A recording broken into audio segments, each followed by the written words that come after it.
Was it seduction or revolution? Deception or murder? Nothing is what it seems in a town like Twin Peaks. Starring Kyle MacLachlan, Michael Ontkean, Lara Flynn Boyle, Sherilyn Fenn, and Joan Chen.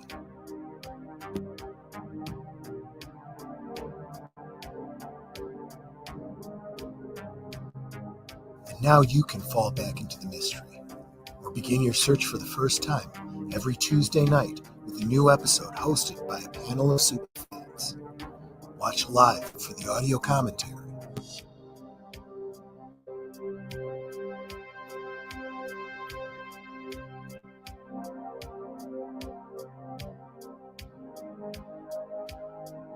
No one is innocent in a town like Twin Peaks.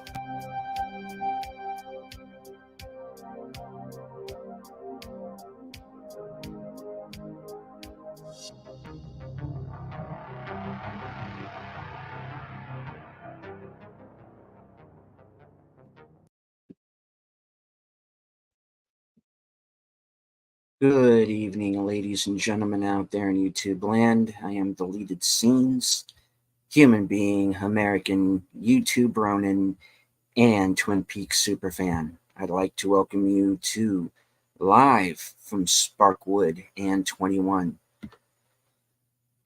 This broadcast chronicles the 1990s cult classic TV series Twin Peaks, created by David Lynch and Mark Frost. And tonight we are going to do something special. Tonight, my panel takes over the show because they've done something that I have never been able to do, and that is to actually attend a Twin Peaks fan convention. And tonight, we are going to hear all about it. But before we do that, I do want to acknowledge everybody who is in the chat with us tonight, starting with FKHC 2005, sometimes known as Tim, host of Films with Friends, the creator of the 10-word review, Big Al Presents.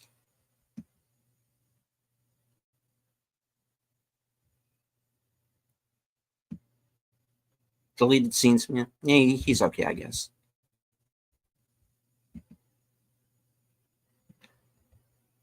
Channel member, Loyal Blue Wrench, the Bird Woman of YouTube. Watch out for her second channel, Fluff Chick Productions, Connie Cleary. Channel member JPRPH1. Friend of the channel Enigma Severus. The tired midnight blogger himself, Curtis Selby.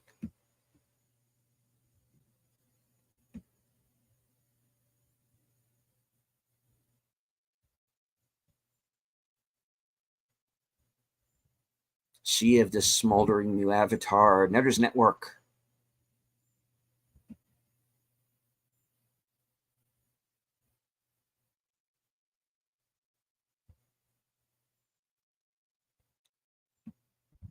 Plush Time TV in the house.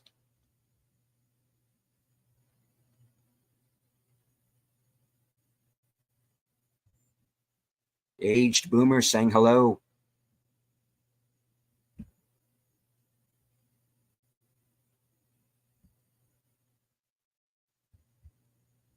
All right.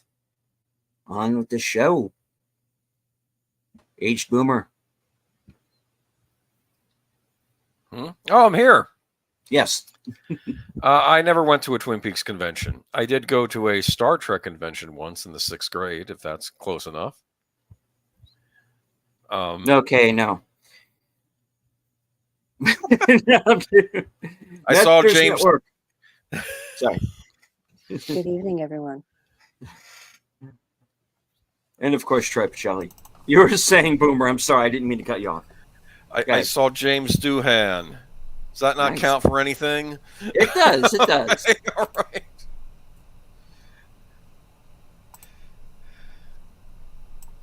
He was Scotty.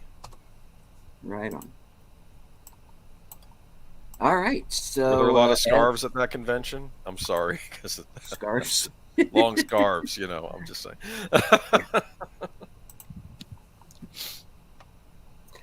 All right. Now, when it comes to fan conventions where you've actually met the actors who appear on these shows and in these films, I would have to say I'm a bit of a novice there. That's never occurred. Unfortunately, maybe sometime down the line I will. And, that's why we do have Troy and Netter here tonight, especially because they have been to the conventions. So this is the episode where they're going to take over and tell you their stories. And hopefully we will have there will be a slideshow or a video. Yeah, I'm still working on the slideshow, unfortunately. Okay. Unfortunately. Okay. When we have time. Okay. Well, there's also the taste test, unless we wanted to wait on that for a bit. Yeah. I have to do this. I can't go on camera just yet. No, it's fine. It's fine. Fair enough. It's a one-man show here, guys. So... All right. Well, did you miss Twin Peaks deleted scenes after it went off the air? Did you ever long to find out what happened afterwards? Because you had Fire Walk with Me. What did you do in the interim period? In fact, I guess to now, since but yeah. I'm kind of still on that journey, technically. Yeah, and it has to go back to the way I always thought the show was originally going to end. How I thought the show was going to end, not necessarily what David Lynch or Mark Frost, or as it turns out, the network executives had in mind. Now, we have the line that we've been using for the last few weeks, and that's "see you in 25 years." My theory of the ending of the original series, the ABC series, was that it was going to take Cooper 25 years to solve the case. But he was going to have to go through this whole other odyssey before he got there. You see, I basically took the 25 years thing literal. Now, in effect, that's what happened, because there were 25 years between the ending of the original series and the Showtime series, The Return. So, in effect, that happened, and maybe he does go on that whole other odyssey. I know a little bit about a little bit.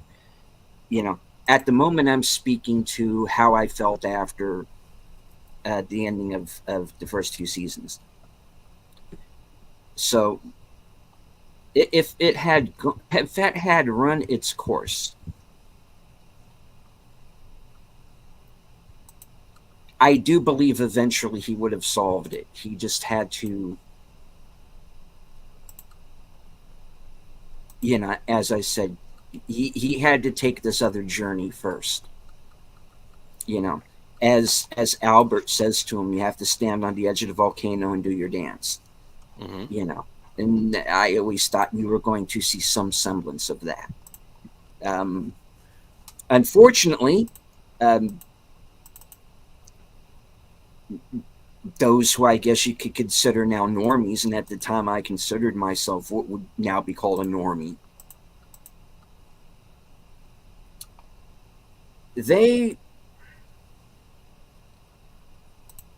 the network executives said, okay, look, you got to solve the case. You got to solve the murder. but you can't, because that is the story. That was the MacGuffin by which everything was going to spring from. You know, and whether or not the intent was ever to solve it or not, I always thought that eventually, in the end, we would find out. You know, because I looked at it, and hello to Lady Mist, I looked at it in terms of more of a straight up mystery. I wasn't taking into account this whole metaphysical thing, you know. The whole thing of the force in the woods, for example. The lodges and all that. The lodges and all that, yeah. And people getting sucked into desks, into the wood in the desks and staying there, that sort of thing. Yeah. But again, I always thought of that as it was more metaphorical, and that's why when we got to that episode, I brought up The Shining. You know, and it's a matter of, you know,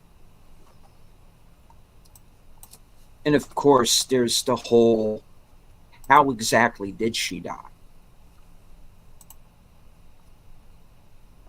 Yeah, you know, and again, that's something that is. She died of a broken heart, really much like Padme. Yeah. No, I'm kidding. I'm sorry. Either. Retcon upon retcon. And hopefully, when we get to season 3, there won't be any retcons. You know, because and I don't mean this to be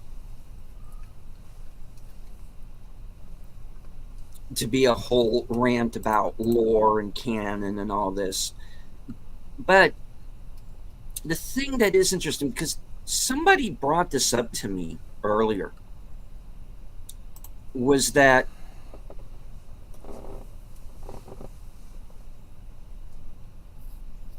it was a Star Wars discussion, and you know how I love getting into the middle of those.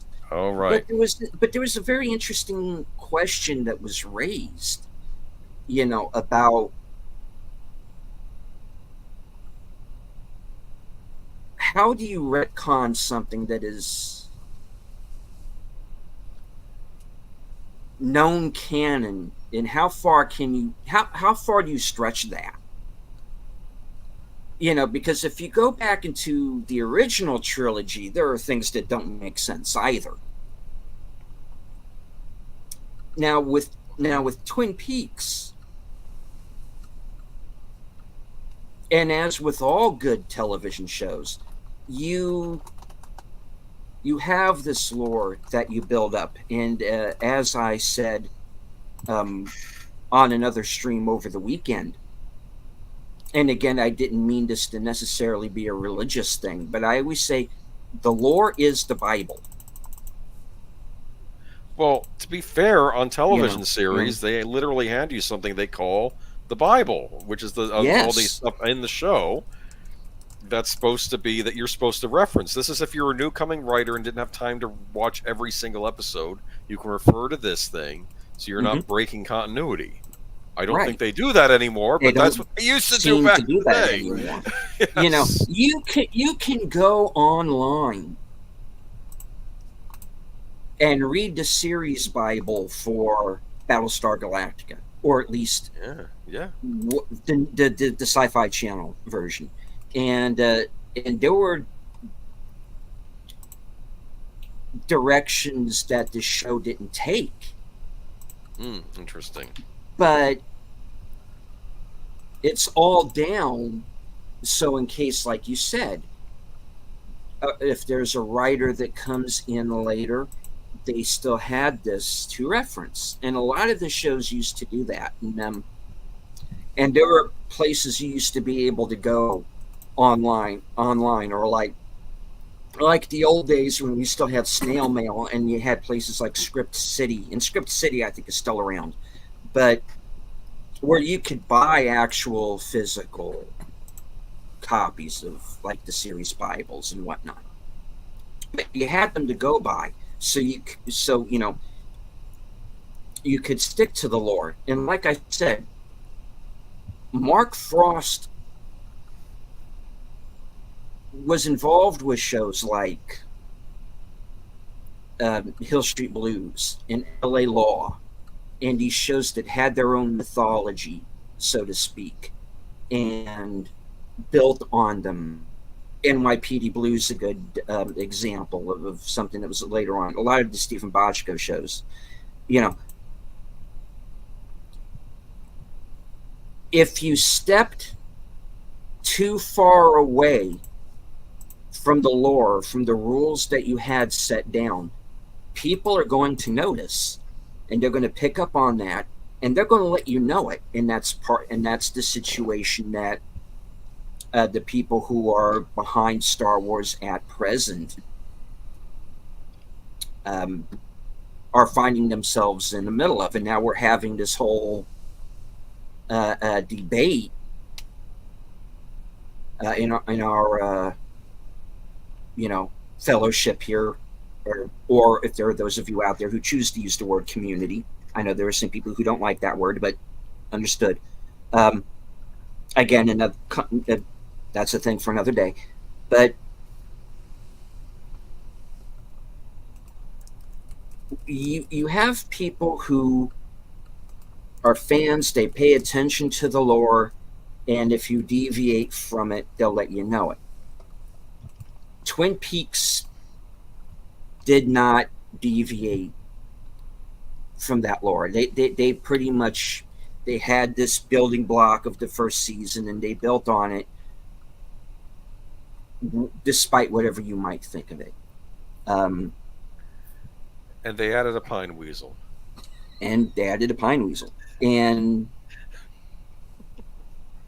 But when I think when you get to the point where you have multiple series and multiple films that go on over decades, or you're in this situation that Doctor Who is in right now.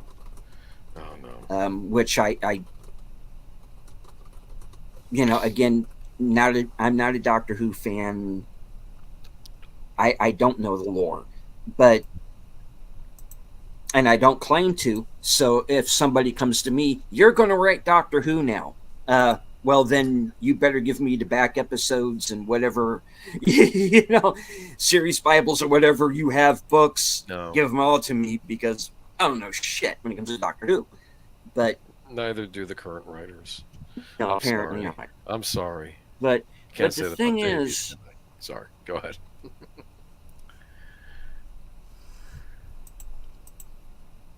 you know,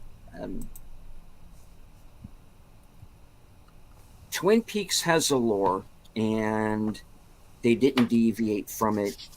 And I think it is possible to do that if you are.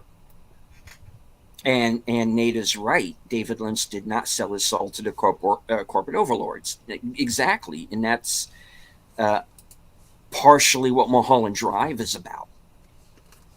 And that's,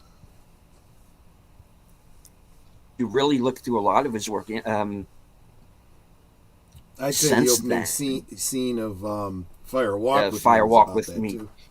Yeah, very much. And he's telling you, this is not going to be the series. But yeah, I mean, Troy, save me. We're up and running now, right? I think I've rambled long enough. Am, but now the taste test. Now that I'm on camera, I think all of you guys received a little package in the mail. Am I right? Yes. Indeed, we did. Ladies Fine. This is not a sponsored stream, but we all have a damn fine drink of coffee here from Georgia Coffee. I'm going to open it up. I want to see. Okay. All right. I'm gonna try it. Ladies and gentlemen, the test. It is damn fine coffee. It's not bad. Okay. Black as midnight on a moonless night. They added some sugar to this, though. There has to be some sweetener in there. I thought it was straight This actually is pretty good. Right?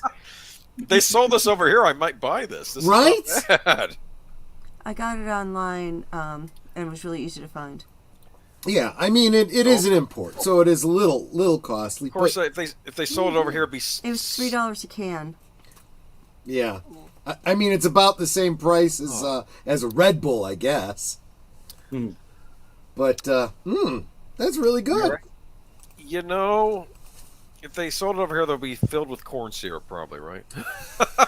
You make a good point. It probably wouldn't be as good. See, I don't think people realize that when you try some of your favorite sweets outside the country. Yep. It tastes better. It tastes better, Oh, and it's man. literally just the difference between sugar and corn syrup. Did you ever watch the Osbournes when Ozzy Osbourne he made sure he gets his imported British chocolate because he can't stand the American stuff? He was I do not blame him in the slightest. I do not blame him. I don't even think that's like hoity-toity, rich person ostentatious. That is just. Yes, I agree. Yes, sure. And I can't When you when you taste the difference, I'll tell you what. It's like, you know what? I don't care what it costs. Either I have the good stuff or I don't have any at all. It's not worth, the calories. It's not worth the disappointment. Yeah, but I think some American chocolate can't be sold in Europe unless they're making it under certain standards. That's what they're like. Yeah, I mean, when you consider what the Food and Drug Administration is doing to certain Amish farmers, trying to keep them from selling raw milk products and, doesn't want them selling their meats and whatnot because they want to close them down in favor of the big agricultural companies that are paying so much money into the political coffers. I think maybe that's a stream for another day. Sorry, guys. I think America's big contribution to the world of sweets was probably ice cream. That's probably our big thing, right? Did you know 95% of American breakfast cereals cannot be sold in Europe because the majority of their ingredients are banned? I'm not surprised. So that mean the box of honeycomb cereal I was eating out of is no good in Europe? Nope. Hey, All our right. corpses will be preserved long after we're dead because of all the preservatives we have. Probably. Who's the comedian in Britain? Best TV show. He's trying to run a farm and bureaucracy keeps trying to shut him down. That's Clarkson, isn't it? I'll tell you, that's just pretty much. So. That's pretty much just the what do you call it? The World Economic Forum mandate now. And it seems I was correct. Alrighty. Well, we have some good news. You have a video for us, or a slideshow. A slideshow, yeah. I'll take you through it. I see Netter there with a certain someone. Is that right? Indeed. That's absolutely true. With the giant, who was, I think, one of the good characters on the show. That was the impression I got. Absolutely. Yes. Let me see. I gotta. Now give me a second. Slideshow. Look at that. There we that go. That warms your heart to see. Alrighty. Now, I will warn everybody, as I did previously. We haven't been to Snoqualmie North Bend for a long time, and literally more than 100 pounds ago. So when you see Troy in these slides, you might be a bit surprised by the girth. So Hey, we've all had our ups and downs, right? well, yeah. So Diane, entering the town of Twin Peaks. Oh, that's cool. This was back when the Coca-Cola bottles were doing that, share a Coke with, and it had just different names With on a it. friend? Yes, I remember that. And I had Gordon. I just thought that was perfect. I get to the Twin Peaks. Wow. I get out at the airport, and there's Gordon. I'm like, yep, that's perfect. So this is literally... Is that just by happenstance? Just by chance, yes. That's what I picked up at the airport when we got there. So yeah, that's just us driving to the North Bend, Snoqualmie area. Entering Snoqualmie, and you see at the bottom there, that's the clip from the opening of Twin Peaks, the actual sign, and that is the actual road, obviously, what was it, 10, 15 years later, so bit overgrown, the lighting's very different, no filters on that camera, but that's what it looked like. So for the celebrations, the fans got together and reconstructed the sign. And of course, Netter and I got our pictures taken next to that made-up sign. So there you go. I'm sure someone still has that sign somewhere. They had actually, my understanding was that the town actually had raised the money to recreate the sign like permanently. Huh. And then it got hit by a car. I kid you not. The person who hit it needs to pay for a new sign.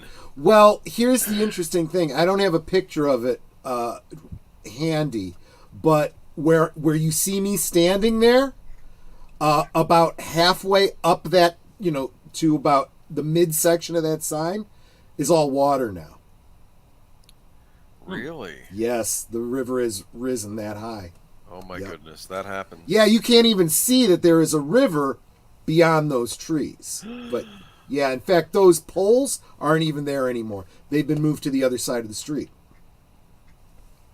But so my slides are not separated by the years that we were there. So they're all kind of smooshed together. I think we were there from 2015 was the last year we were there. And I think we were there off and on from like 2009 on. Like I said, off and on. So this was the... what you see in the upper left there is just the grove where one of the picnics took place on one of the days. That would have been on a Sunday.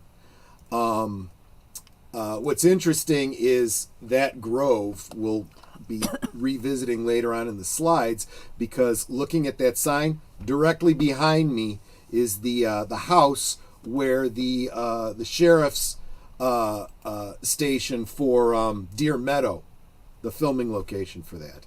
But this little what do you call it? This little village house or whatever stood in for the Twin Peaks Town Hall the first year that we went out there.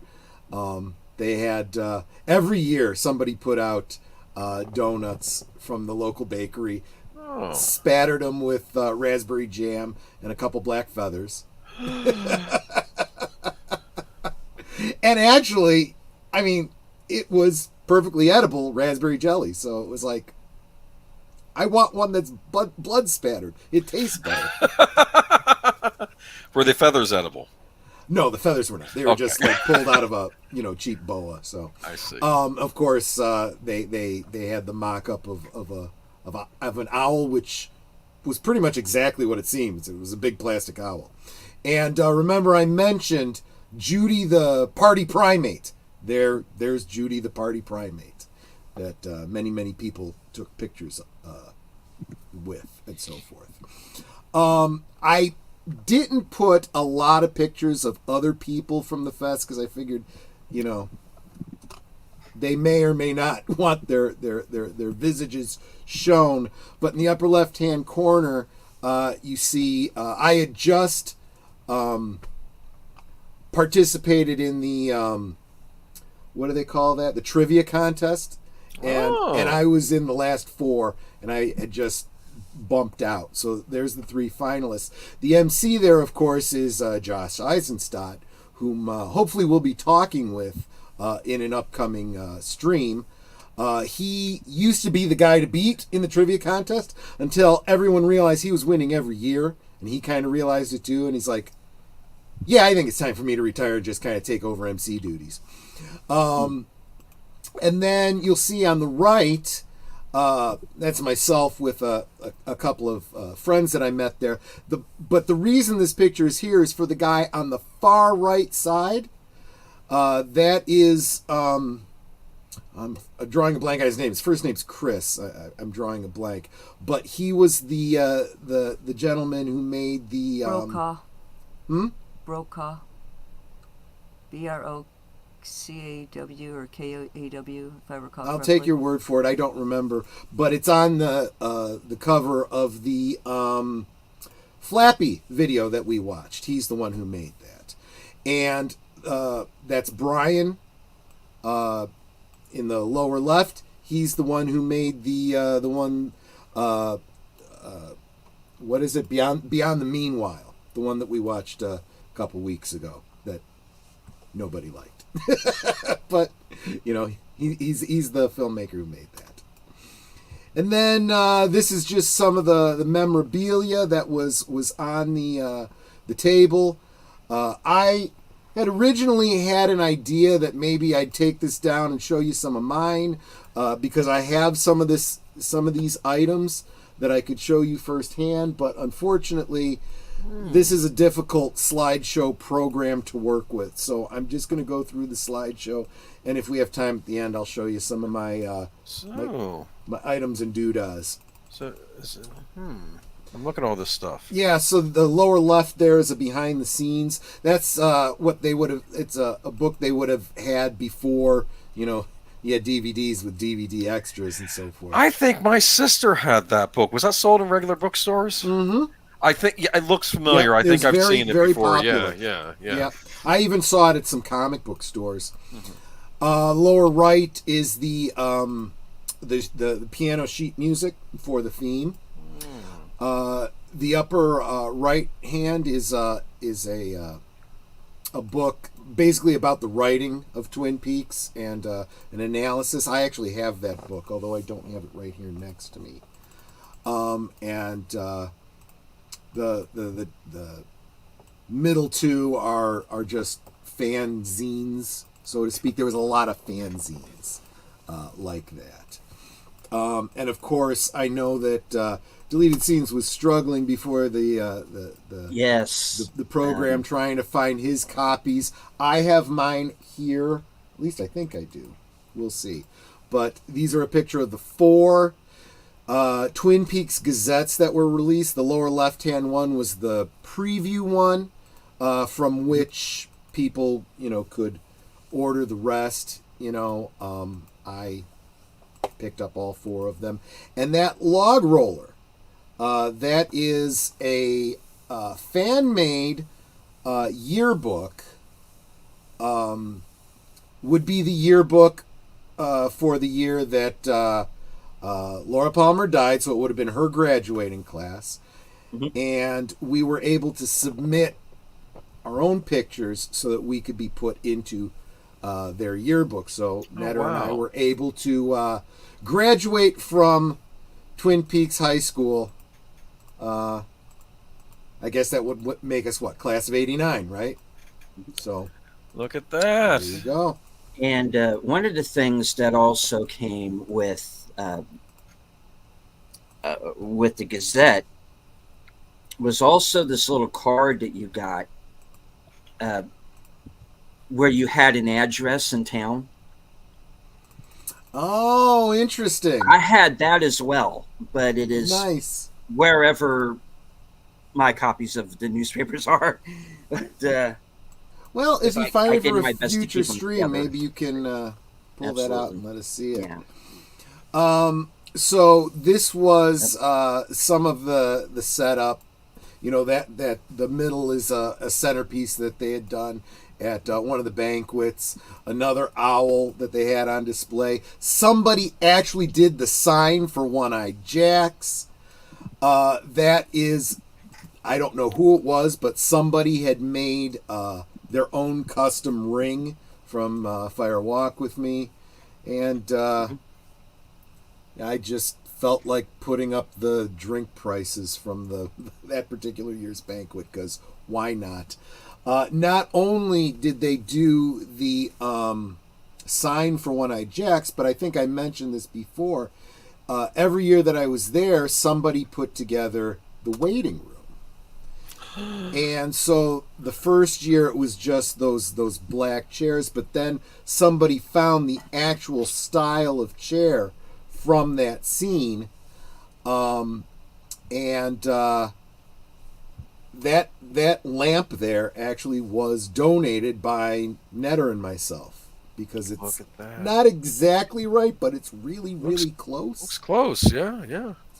And the curtain is held up by a PVC pipe frame, and that parquet floor is just a material that was laid out. But I thought it was really cool. So of course we got Netter.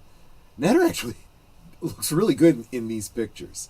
There's another one where she's smiling, and I'm like, oh, sexy. Before you go on, Troy, I do want to acknowledge a couple of people who have joined us in the chat. Stargate Trivia. Hello. And welcome to a new face, Stevie J. Welcome. If there's anybody here who's on my stream, I'm sorry I can't see you. The way this stupid slideshow works, it takes up my whole screen, and I can do nothing else. So, sorry guys, but I appreciate everyone who's here. This is a simulcast broadcast. We are on all of our channels right now, and we are also on Twitter as well. Yep. So thank you to everyone who is seeing us off platform. Yep. Okay. So gonna take you through my virtual tour. You see the middle left there is they had actually rented out a bus that we took around. We did it 1 year. We didn't feel like we needed to hit the filming locations every single year. Top left, of course, is Twin Peaks High School. That was the actual high school in North Bend.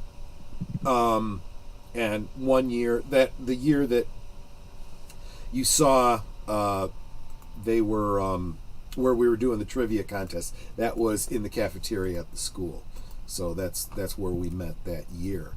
In the middle of downtown, there is that big log that is on display that you see in the opening, and you'll see it's the interior of it's kind of just rotting away, because that's just what happens to wood that's left out in the elements, and that's why they built that shelter over it to try and preserve it as long as they could.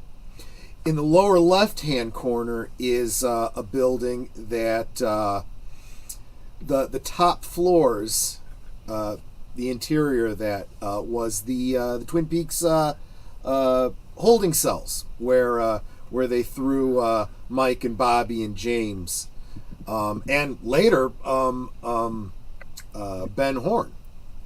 So and directly kitty corner from that building is another one you might recognize.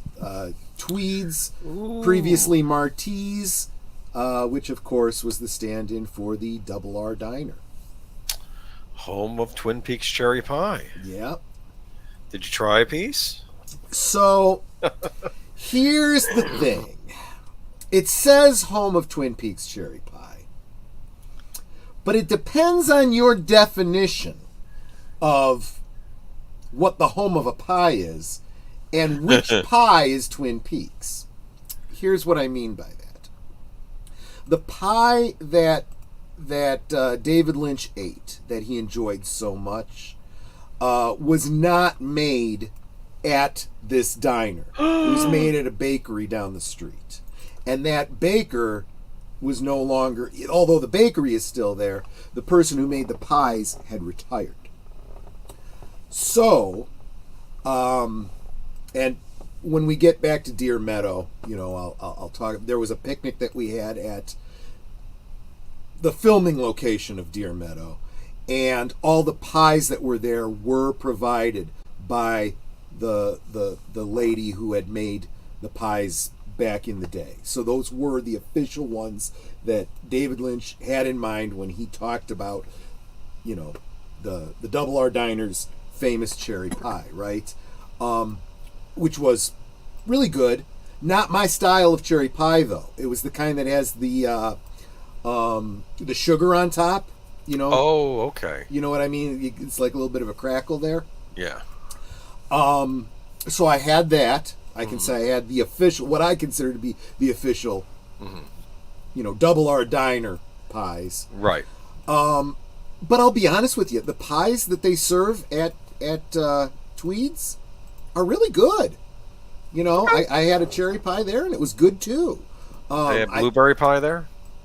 I don't believe it was in season when I Okay, so they have to be in season. So they wouldn't. Yeah. Oh, yeah. It's all seasonal. So it's all fresh then. That's good. Oh, absolutely. Yeah. Okay. That's one of the things about being out on the left coast. There is you get very fresh produce, and those pies were excellent. So there you go. And same with those donuts. Those donuts came from that same bakery. So I suppose in theory they're probably the exact same donuts that you would have seen, Lucy set up in the sheriff's office. So, but I don't know if Mark Melnikoff is here tonight. No, I know he's not because he's working tonight. He is here. Oh, you are He here. just joined us. Yeah. Oh, well, perfect timing because this slide is specifically here for you. There's this nice little well, it might be a little generous to call it a railroad museum. It is an end-of-the-line section where they have a lot of old train cars. This would have been the filming location for, the train car in the early episodes, and then, of course, return to it in Fire Walk with Me, where Laura was actually, murdered. None of these train cars are the actual one. It's no longer there. In fact, I don't think that train car was even there for the filming of Fire Walk with Me. But that one in the upper left is a similar style, although it's red, and I think that the other one was either completely rusted out or a brownish blackish color. The one in the upper right and the middle right, it's the same one from two different angles, and I don't know anything about that particular is that an engine? And it's got this big propeller on both sides of it. It's very, very odd. I don't know what its purpose is, but it's really, really kind of cool. But anyway, yeah, that's right in the middle of town, and those tracks go, out through the town right behind the Tweed's Double R Diner. And then, of course, you recognize the what is it called? The Bang Bang Roadhouse, right? And this is the actual location, and you'll notice in the upper right, it has now been actually rebranded the Roadhouse, just because it hadn't been previously, and everyone called it the Roadhouse, and they're like, "Oh, screw it, we'll just change the name." And they put up a sign that said the Roadhouse. So if you're looking at it, this is the parking lot. This is where you would have seen that sign. The neon sign would have been like in the middle front here. If you walk around the other side, around the corner there, that's where you'd see the front, the entrance. They had really good food there. They really did. It's a great little. What kind of food? Burgers, ribs, sort of thing. They had all that kind of stuff. The kind of stuff you'd expect to see at a hilltop restaurant type thing. It's better than a diner, but it's not quite. I guess you'd say it's like a 2-star restaurant type of place. Like maybe a rural steakhouse type of thing. That building in the upper left is directly behind the Roadhouse. It is a private residence, and they kind of didn't even like people taking pictures of it. I think that building was the exterior for the bookhouse. The interiors of the bookhouse I don't have pictures of because that is in Los Angeles. Netta and I did get to visit there, and I think we might have pictures of it, but I couldn't find those pictures. All of our LA pictures are somewhere else. I'm not going to be able to get to those today. And then, of course, you remember lower center picture. That's James on his little lookout point. Well, that's a real place. It's called Snoqualmie Point. But if you look at the upper right, that's what it looked like in 2015. They kind of put in a paved section. They manicured the lawn. In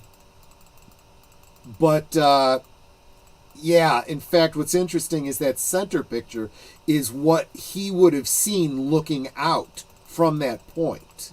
It is beautiful, but I'm not exactly sure how steep that drop-off is. You can see the tops of trees at your ankle level. I didn't want to walk any closer. Just saying. Just a little bit of wisdom. There'd be a sheer drop, you think? I believe so. I absolutely believe so. This is the Salish Lodge, which of course was the exterior for the Great Northern. So you see on the right, that little doorway there, that's the doorway you see Sherilyn Fenn come out of when you first see her. She walks, to the left, and she gets into her limousine to go to school. I didn't bother to do too many pictures because you all know basically what the Great Northern looks like on the outside. We never even went inside. There was no reason to because none of the filming locations were inside that building. It was all a different location. So, and although you could stay the night there, it's not really a hotel so much as it's a spa. Very expensive to stay there. And I was like, well, why would I want to spend that kind of money to stay here when there aren't even any filming locations here? It's not like I'd get to stay in the Great Northern, the rooms that you saw, in Twin Peaks. So, of course, we didn't do that. So, you see this bloke in the lower right. I can't tell if he's coming or going. Oh, he's going away from us. But if you keep walking towards us the way he's going, you will take a left around the building, and you will see this little overhang, Snoqualmie Falls. And it puts you on a little path. And if you imagine what the establishing shot of those falls look like with the Great Northern in the upper left there, we're basically walking around it towards the falls, right? So as we're coming around the corner, lower left and upper right is what we're seeing. If you imagine the falls over our left shoulder, or directly to our left. We haven't even passed the falls yet. So that's what we're seeing. And then lower right-hand corner, just when you are even with those falls and you turn and look, that's what you see. And then as you're walking a little further out, you see more and more of the falls. This particular shot doesn't give you the idea of the scope and grandeur. Wait till we get to the bottom of it. But that upper left-hand picture was actually a picture we took. That is not from the show. That's literally a picture we took. Upper right is us. Basically, if you're looking at the Great Northern, the Shalish Lodge there, and look across the river, directly across the river, those railroad tracks, those elevated railroad tracks, you can see those on the other side. And it was functioning, and there were trains on it. I suspect there was still some kind of logging or milling going on, even though most of it was closed down. But there you go. It really, really is beautiful. So what we did was, from here, there's switchbacks to walk down to the river itself. And so at the 3/4 mark, there's like a gazebo there. You see Netter in the middle there with the falls behind her. Yeah. You can go around the gazebo.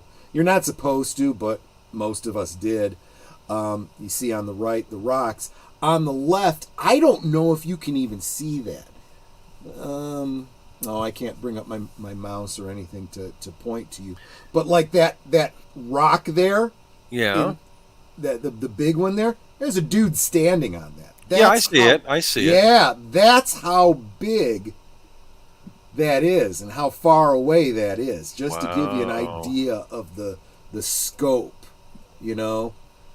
But anyway, so that was a couple hours excursion. That was a long walk down to the bottom of those falls. And you know, that big fat guy you saw earlier, you could believe I had to make a lot of stops and you know, breathe heavy. So then there is the I guess you would call it what do you call it? Who was that girl that came down off the railroad tracks? Ronette. Ronette, yeah, Ronette's Bridge, right? So in the show, that was literally train tracks, right? But the train no longer runs through here anymore. But they didn't take down the bridge. What they did was they paved, not paved over it, but they laid down wood and turned it into a footbridge, so you could actually walk out onto it, take pictures, get your picture taken. So upper left is, you know, from a little parking area. I don't have a good picture of it, but you see where the dude is in red, just to his left there. The switch, the railroad switch is still there. It's not connected to anything, obviously, because the tracks aren't there any longer. But it was kind of neat to see that. And then, yeah, you could see we walked out onto it. And then that first support there, on the left-hand side, you see somebody painted R.I.P. T. Banks. Rest in peace, Teresa Banks. Oh. And I have no idea who did it.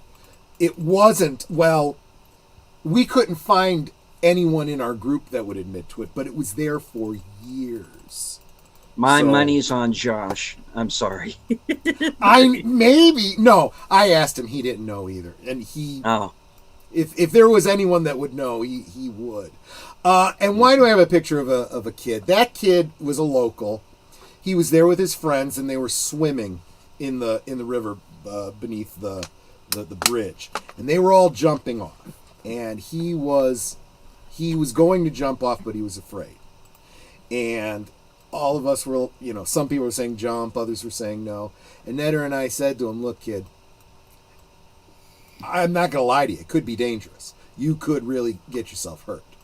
On the other hand, all your friends have already done it, and they did it okay. So I'm not telling you to do it, but if you're going to do it, you know," he's like, "Yeah, I think I will." And then he did. He just jumped in and he turned around and he gave a thumbs up. And I'm like, "Good on you, kid." So just a nice little vacation memory. So this kid's a daredevil. Yeah. Well, I mean, I wouldn't do it because I didn't know the river. I don't know how deep it is, right? But they're locals, and they know when the river's higher, when it's lower, and when it's safe. I gotcha. apparently safe for everyone else, and he just had never done it before, and he was trying to get over his fright. So this is, well, do you recognize this place? Oh. That's not Leo's house, is it? No, it's not. No, I did not see Leo's house. I don't think I Okay. ever did. I don't know. Okay. I don't know where that filming location is.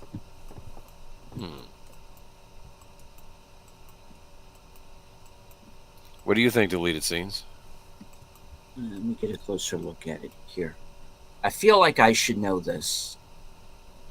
But Is I it that am it's not drawing the a blank. place? Let me help you out. Just to be clear, those two top pictures are, Mhm. that is the way it would be set up. So that house is there, that other building is to the right of it. Okay. Imagine in the picture on the right if there were some gas pumps in front of it. Oh, is that Ed's? Yep. That's Big Ed's Ah. gas farm. Yeah. Oh. So what that actually is I actually don't know what kind of business they are. There's some sort of a shop. I think they sold picture frames or something like that. I don't really know. But it's a private business, and it never was a gas station. Those, well, actually, I mean, you could see to the right where that couple is standing on the right-hand side. Right behind them was where, they had like cars being worked on and stuff, but there was no garage there. And in front, it was a complete mock-up, those gas pumps. And there was a sign above it, that was a mock-up, and that was it. But the storefront is a real storefront, so they probably had the interiors made up to look like, what you'd expect to see at a service station. And the person that runs that business does own the house on the left-hand side. Again, not real big on people, coming around taking pictures and stuff. And Right. never got a chance to ask, if their drapery runners are, terribly silent or not.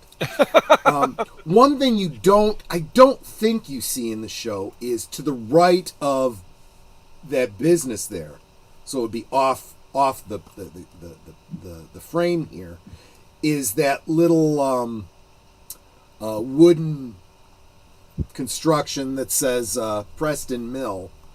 I don't think the mill is still there anymore, but I believe during the time that they were filming, there was like there was a big, large collection of lumber there. So anyway, I thought that was pretty cool. And then we did not stay at this location. But do you recognize this filming location, Deleted Scenes? That's the motel. Yep, that is Where they Go ahead. they go there for the one-armed man, Gerard. Right? And also, yeah. And we find out that a few other people are kind of sneaking around as well. Yeah. Exactly. So right where that Coke machine is, to the left of that, is the room that Laura and Teresa and Ronette were. Yeah. Okay. So it's the same location for all of them, or? It is Cool. the same location. That's the real name of the location is Mount Si Motel. And the specific room that the girls were in, apparently when they've done renovations and whatnot, they've never touched that one room. Huh. We did not stay there because they jack the prices up whenever there's a fest there, and it's not that great a place. I mean, as motels go, it's barely functional. You just find it days in, I guess. There was another one further out of town that we stayed at that was really nice, very reasonably priced, basically because it was far enough out of town that not a lot of people were staying that far out, so we got the better rate. So anyway, and then of course you recognize this location, right? Mm-hmm. What is it? And that's the police station. Yes, Sheriff's yes, it office. is. And so, but what it really was, well, it was closed when the business had closed, I should say. I'm going to advance to the next slide for just a moment, for the establishment here. So we're facing the filming location for the Twin Peaks Sheriff Department, right? And if you're standing here looking directly at that center picture, right, and then you turn yourself 180 degrees, you're looking at the remains of the Packard Mill. Now, the one on the left, of course, is the establishing shot from the TV show. The one on the right is what it looked like back in whatever it was, 2010, 2011, when we were there. That was all that was left. And so what the actual sheriff's department, it's not actually a sheriff's department, this is actually the business office for that mill. And that mill wasn't a lumber mill so much as it was a paper mill. They took scraps of wood, pulped it, and turned it into paper. So this was like the office. It was a paper company. So if you go right up to that door and then slide over to the left, you see there's little windows to the left of the doorway. Through that, I was able to get that picture in the lower left, which of course was the reception desk where Lucy sat. I got a picture of the monument in front, and for whatever reason, I wanted to get a close up of the leaves because they're made out of metal, copper, I guess. I just thought it was kind of cool. These green metal, green patinaed leaves. Anyway, we went subsequently, and I don't think there was anything left of the mill anymore, and they'd taken that monument away, and the office was being used as a private office for. They had like a go-kart thing there, and that was where you'd buy your tickets or whatever. Oh yeah, that, and then a couple of my pictures got lost, it seems. This is the interior of the Kiana Lodge. This is a location that you had to take a ferry to, like across the river, or across the Sound, literally to an island. And these were the interiors for both the Great Northern and the Packard Mill. And so this location that you're seeing here is the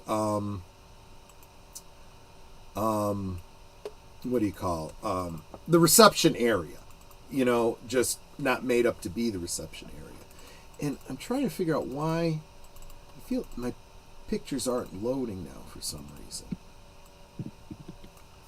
Hang on, guys. It's fine. I'm gonna stop sharing, and let me bring this down and try to reboot it. And good night, Tim. Here. Take care, Tim. Have a good evening. Let's see here. Bear with me. While Troy is doing that, we have had upwards of 30 people who have stuck with us the entire night, even though we started off a little bit late. Thank you all once again for being here. Please make sure to hit the like, share out the stream, and if you are new to any of our channels, please subscribe.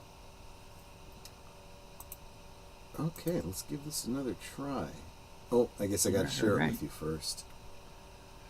Let me share. All right. How do I do that? Give me a second.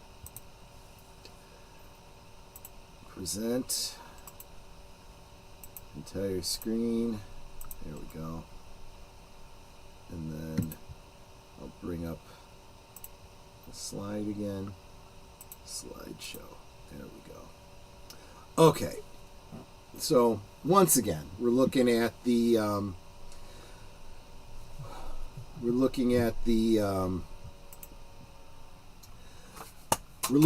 the interiors. This would have been the backdrop behind the reception area. The lower two pictures are the well, it's actually a banquet hall, but if you recognize on the right-hand side the fireplace, this was the room that was made up for the Norwegians, right? Mm-hmm. The Norwegians were, all facing towards the fireplace where Ben Horn was talking. And, of course, that archway, that doorway there, in the lower left picture, that's where Audrey came in, was feeling all sad and talking about how her friend died and was found wrapped in plastic. So here's a cleaner shot of that. So same establishing shot on the right. There's a close up of the fireplace on the bottom. That wall there, next to the doorway on the left. Take those chairs away, right? Put a vanity in front of it with a mirror, and that is where we see Josie Packard for the first time, putting on her makeup or taking off her makeup or whatever she was doing at that time. That was that filming location as well. They said, well, we just need a wooden wall. Let's set it up here. And then this is different shots. The lighting is really crazy. You can't tell this, but the lower left-hand corner and the upper right-hand corner are taken from the same angle. I don't know why the lighting is so goofy, but this is Ben Horn's office. You can see the fireplace there. This is where he and Jerry and Leland are talking before he gets a call about Laura missing. This is a fuller view of that. Oh, wait a minute. Okay, I'm sorry. This is the same room, pulled back. Just more views of it. This is the one that I was getting ready to talk about. This is again the what do you call it? The in the hotel, the lobby. Yeah, this is like the lobby, of the Great Northern, or at least this is the filming location for it. Obviously, everything had to be brought in, the desks and whatnot. So, Kiana Lodge, the exterior, the only thing that was used of the exterior is you see it when Pete is leaving to go fishing, right? So you've seen it, and then of course what? He walks past the big log, and then he sees a girl wrapped in plastic, right? Yep. A girl like that. Oh my goodness. Kind of an establishing shot of what the log looks like in daylight.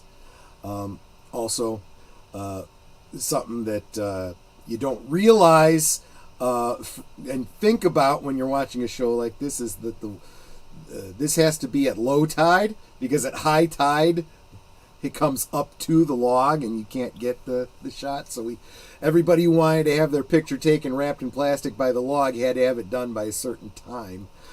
And of course, you could see Laura Palmer there is wearing a Twin Peaks T-shirt. Yes, she is. She's got a Fest T-shirt from that year. There you go. And here's another shot from, like I said, later in the day. The water is now up to and touching the log. You can see on the right-hand side there's pieces that have been cut away. People have literally been trying to take pieces of Laura's log, and it's like, people, stop, don't, you know. Yeah, you don't want to ruin it. But there you go. This is 534 South Lewis, St. Monroe, Washington. This was another one that is not in North Bend and Snoqualmie. It's a long, long drive. This is Laura's house, or at least the one from the TV show. This is not the same one from Fire Walk with Me, and subsequently. So that's the front of the house in the upper left. Two views of the back of the house in the lower right. You see they have a pool. I don't know if Laura had a pool, but that house had a pool. I don't think any of this, other than the dining, maybe the dining room, definitely the living room on the upper left, although obviously arranged differently, was Laura's house. It's a shot of the attic, but of course we don't see the attic in the show. I don't remember any scenes taking place in the kitchen. And now we're at Deer Meadow, right? And this building is the real world ranger's house, not in Deer Meadow, Washington, but whatever that area is around Snoqualmie.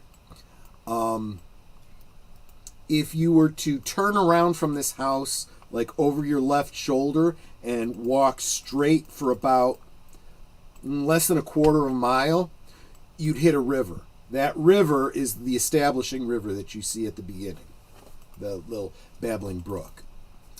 So I wanted to show you in the upper right-hand corner that shot of the office of the Deer Meadow Sheriff's office, where the secretary's typing and all this kind of stuff. Well, that's actually somebody's living room, and the lower two pictures, is the windows, and to the right, there's a fireplace there, and it goes around the corner to their dining room. It's just, there you go. And that wonderful woman and her son are the real Ranger's family. And I didn't mean to put this slide in. I want, this picture needs to be here so that you can see what I'm talking about. So if you remember Fire Walk with Me, you go past that reception area, you walk down the hall. Again, this is their house. So you're going back down the hall to the far bedroom. So what was the sheriff's office, right, is actually the back bedroom. And so you see that door in the upper left there, turn 180 degrees, and I took that lower picture from that doorway. That's how small that room is. That's what is that? Is that a full-size bed? Is that looks what that like, would be? Yeah, it looks like a full-size. Yeah, it takes up most of the room.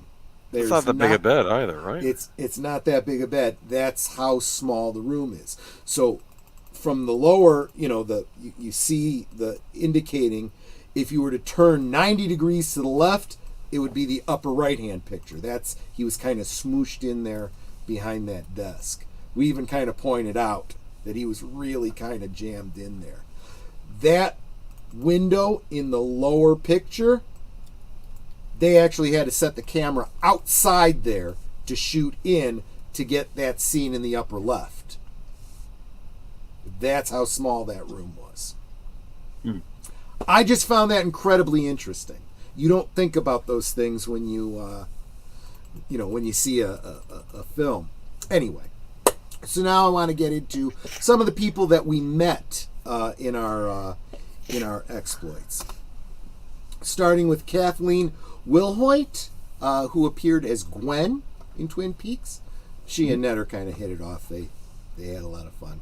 You might recognize this next actress, Sherilyn Fenn.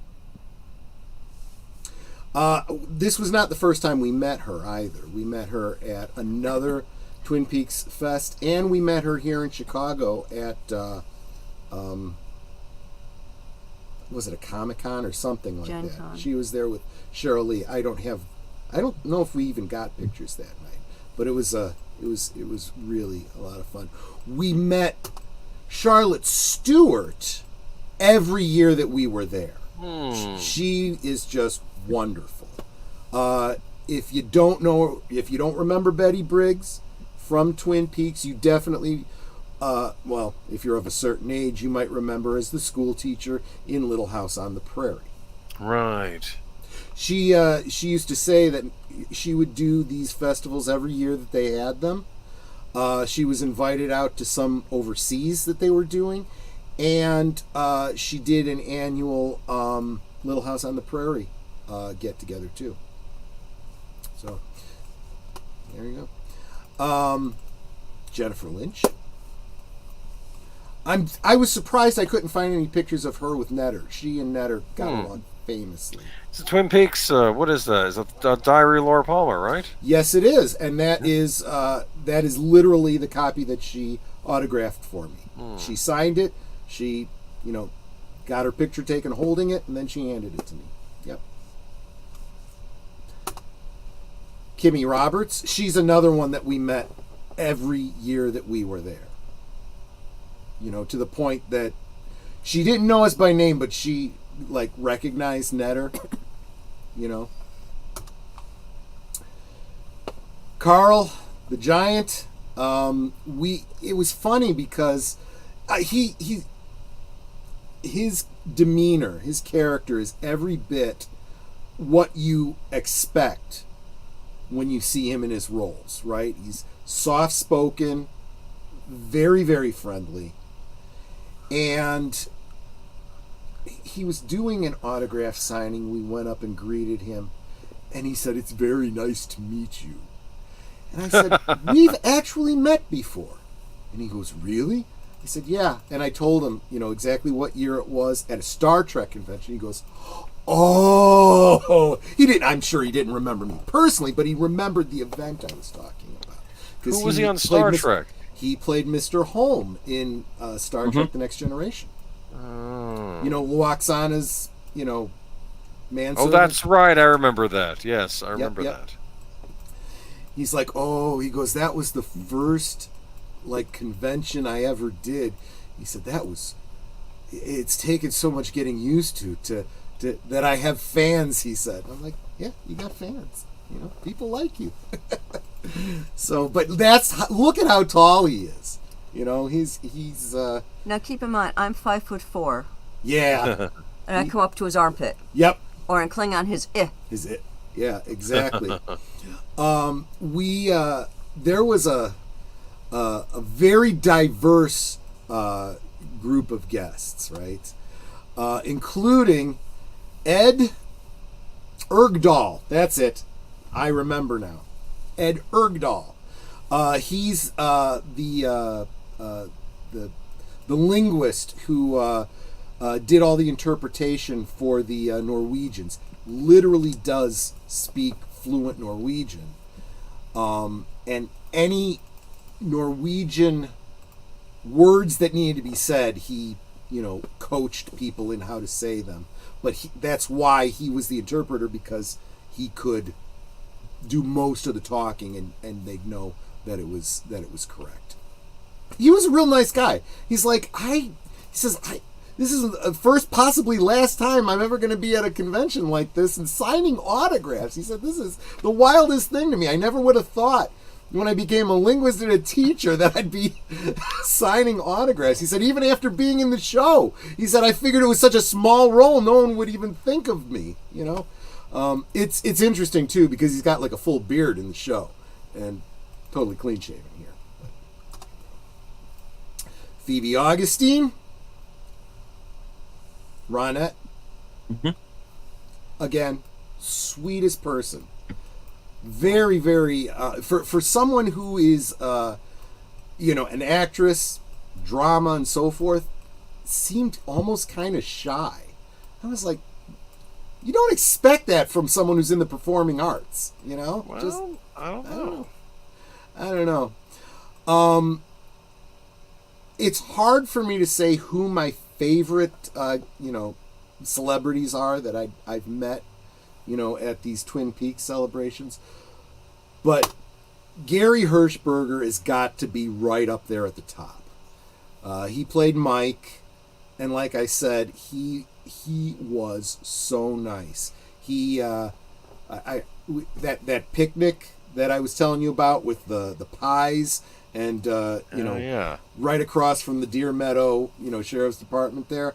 Netter and I are sitting there eating our lunch, and he comes by and says, "Is anyone sitting here?" And I'm like, "No." He's like, "Can I sit here?" I'm like, "Absolutely, if you want to." I was just blown away. And, he sat and had lunch with us, and we got to talking. Nice? And that's what I was. I think I told this story.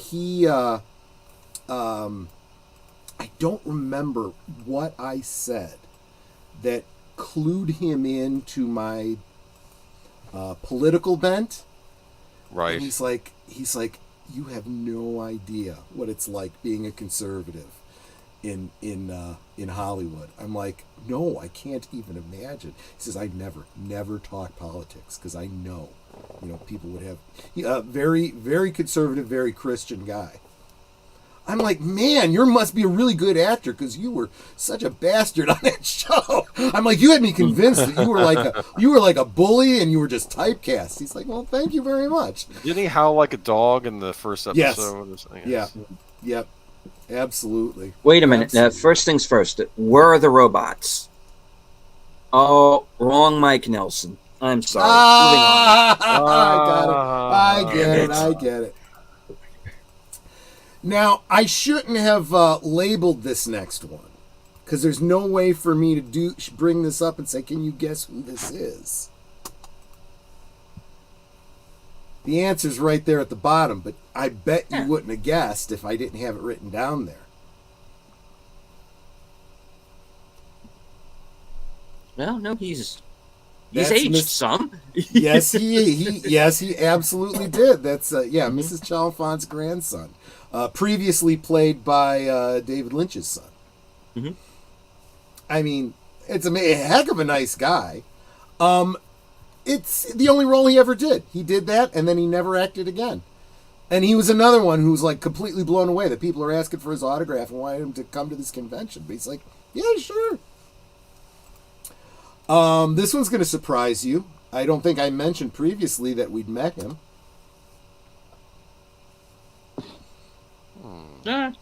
Ian Buchanan. Yeah, Dick Tremaine.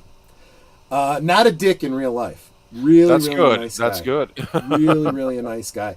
And in fact, my take of him was that he was every bit as sophisticated and elegant as his character wanted to be. You know what I'm saying? I mean, he really was a gentleman. That's the only way I could describe him. He was an incredibly nice guy. It was and again, this was 2015. This was the last year that we went. And it was Kathleen Coulson's last appearance. That one was a shock to us when she passed. Yeah. Because it's like we had just met her not too long before,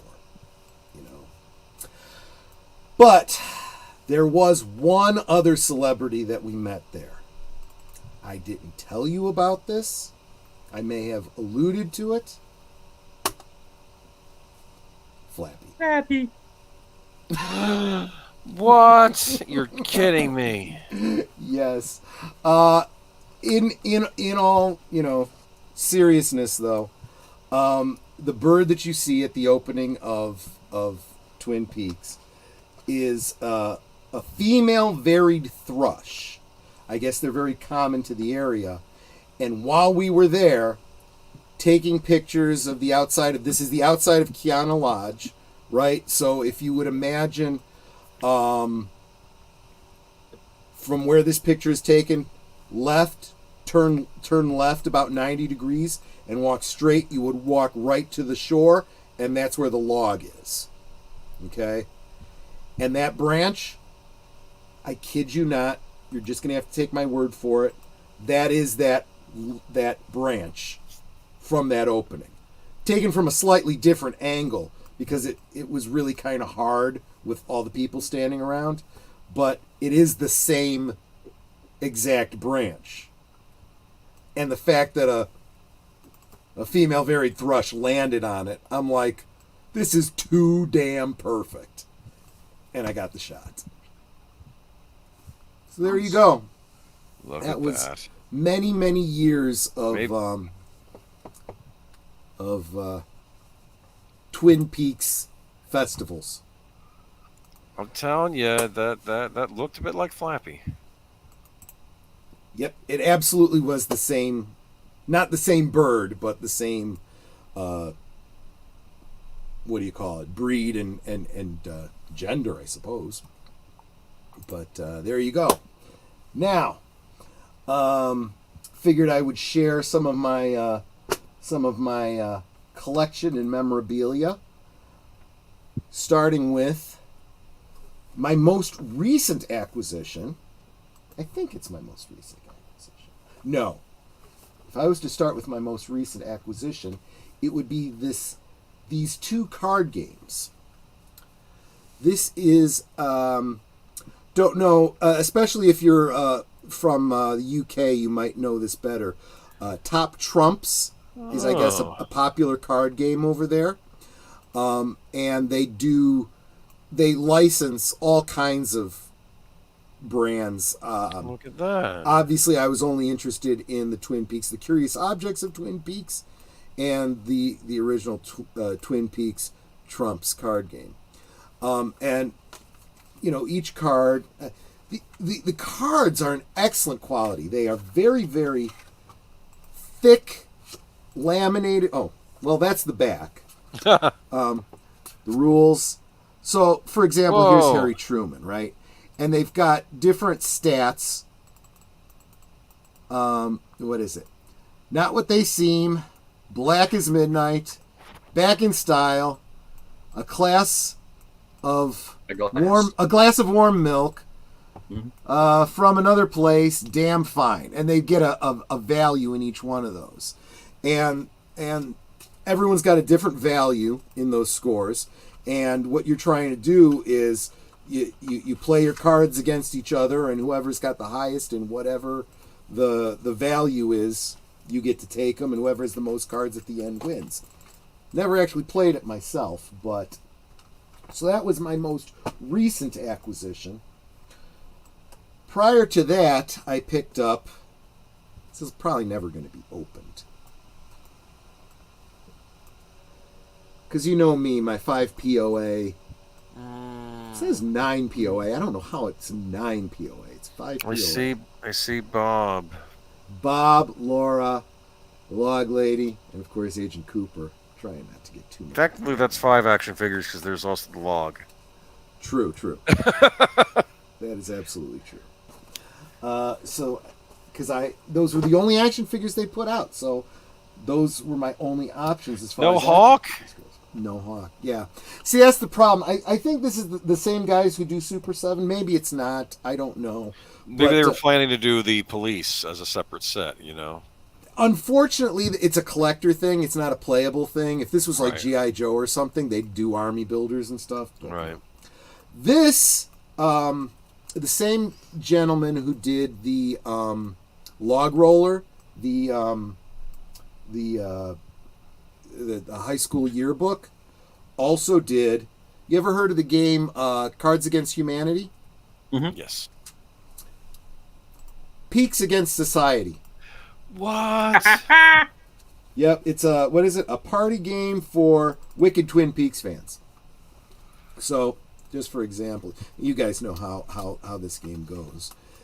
So, for example, you've got Donna Hayward would have been more likable if she'd been played by blank.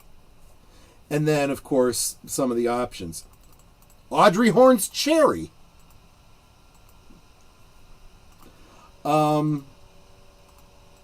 Missoula, Montana. Huh. The Log Lady's Other Log. Anyway, you know how it goes. You end up coming up with some very, very funny, sometimes very risque combinations. The Log Lady. Oh. We got these just because we're big fans of Cards Against Humanity, and figured, well, going back to the beginning of my Twin Peaks memorabilia. Back at the beginning, there wasn't a lot. There was Laura Palmer's Secret Diary. There was, the tapes and whatnot. And there was this set of collector's cards. And this wasn't like, the chewing gum cards or what you'd buy little packs and, got to catch them all. You just bought the whole stack together. And these are what you would expect for, kind of like Topps, any of those movie cards and whatnot. And it even has a checklist, like you remember from the old trading cards. But what's cool about these, I've got two sets. One is just a complete set that I keep them fairly nice. They're not in like mint condition or anything. They're a little loved. Let's just put it that way. And bear with me, I want to get these put back.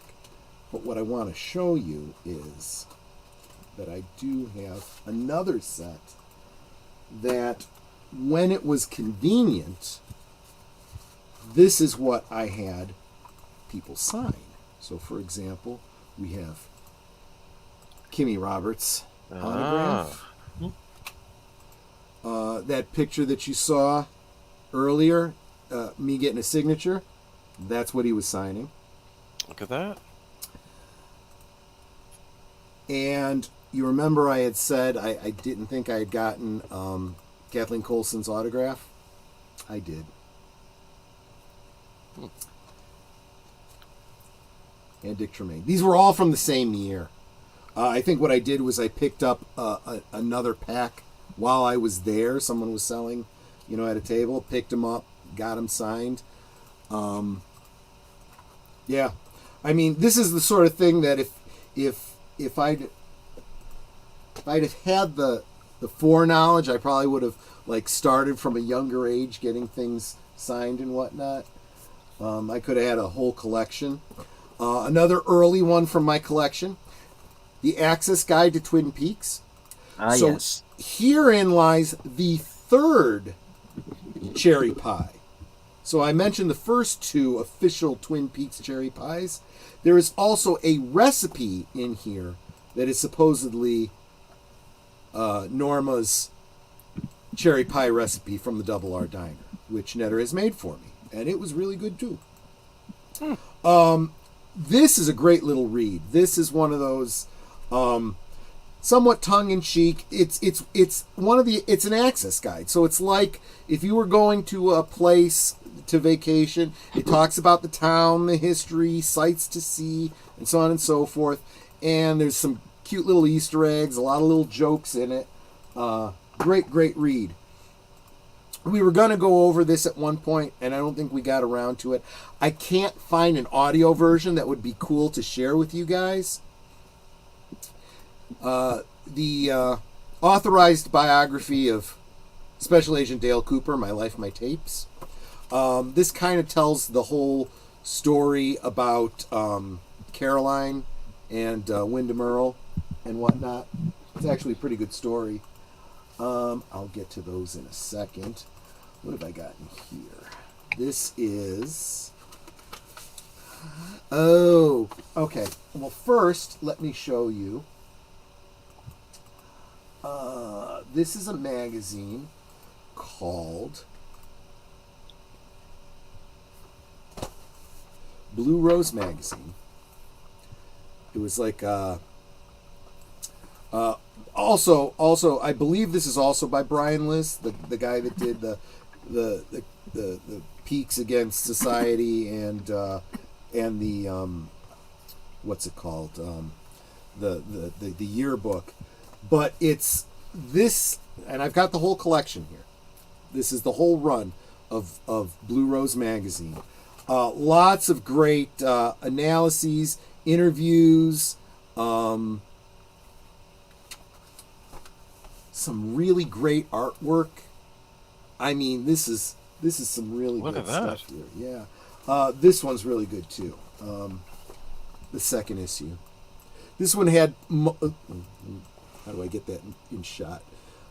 In the style of The Secret Diary. This one, as I recall, had multiple covers, but that was the one, of course, that I wanted. A special issue about a Twin Peaks burlesque outfit. I think they're out of Washington. And they also talk a lot about Lynch's other films and whatnot. But probably the most interesting for at least one possible listener or fan of the show, Big Al got a copy of this. Actually, we ended up picking up a couple copies of this because as they were liquidating their stock, I wanted to make sure I got this for Big Al. He's a big Alicia Witt fan, who is an Al pal in her own right. So I've got multiple copies of that particular issue. What's this? This is... Oh, this is related. This is The Art of Twin Peaks, a very, very strange magazine. It contains all kinds of fan art. Really neat stuff. But it was like a special issue of Blue Rose magazine. Here we go. This is what you were looking for, deleted scenes. My copies of the Twin Peaks Gazette. Ah, yes. So this was the first one. Agent Cooper makes black tie best dressed FBI agent list. Audrey Horne photo lookalike contest.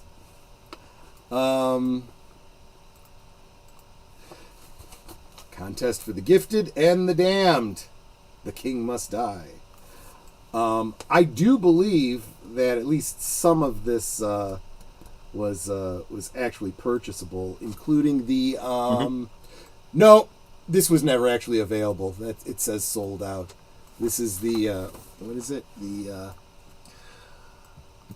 The One-Eyed Jack's lingerie. Not really an available item, but yeah. And let's see. Give Peaks a chance. Nope. There we go. And let's see.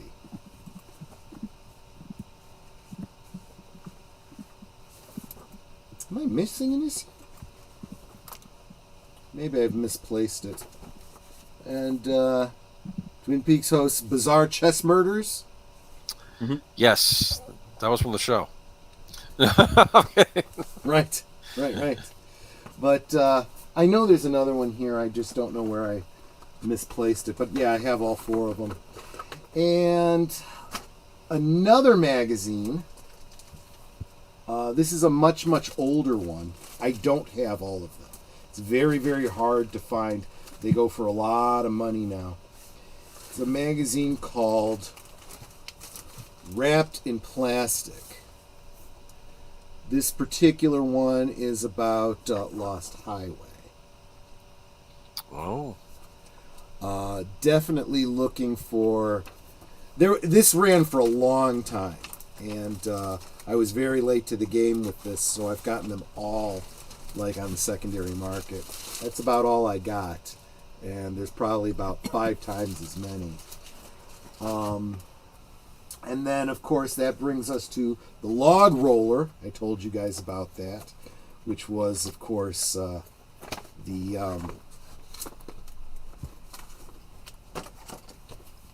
Twin Peaks yearbook.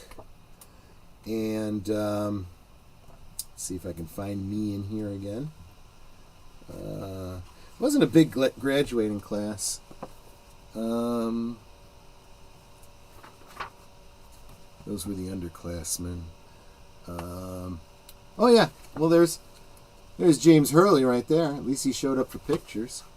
Yep, that's me. That's me, right next to Mike Nelson. Look at that. Yep, and there's Netter. Whoop, there's Netter right there. Look at that. Yep. Was the only way we could actually be in the same graduating class. Coupon for a free slice of pie at the Double R Diner. Isn't that nice? Coupons for Big Ed's Gas Farm. Oil change. Get a free oil change, huh?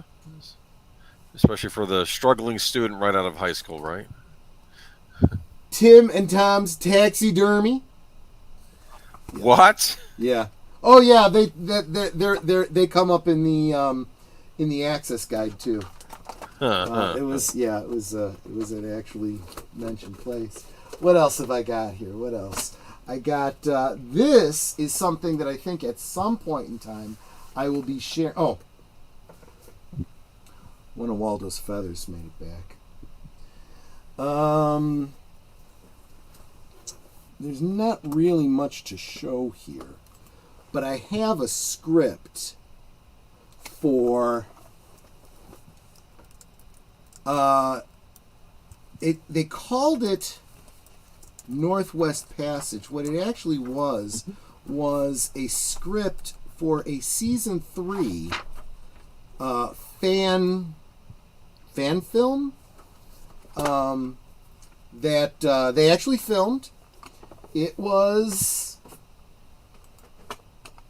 a fan film. Let's put it that way. And as far as the storyline goes, they didn't push the envelope, to actually go against anything that might be considered canon. But these are also fairly recent acquisitions. A couple more books, actually, that I hope Deleted Scenes will be reading in the near future. The Secret History of Twin Peaks and The Final Dossier, both by Mark Frost. Okay. Which you should read after having watched. Oh, and of course, I've also got the audio versions as well, which you should definitely read after we watch The Return, which we will be doing next week.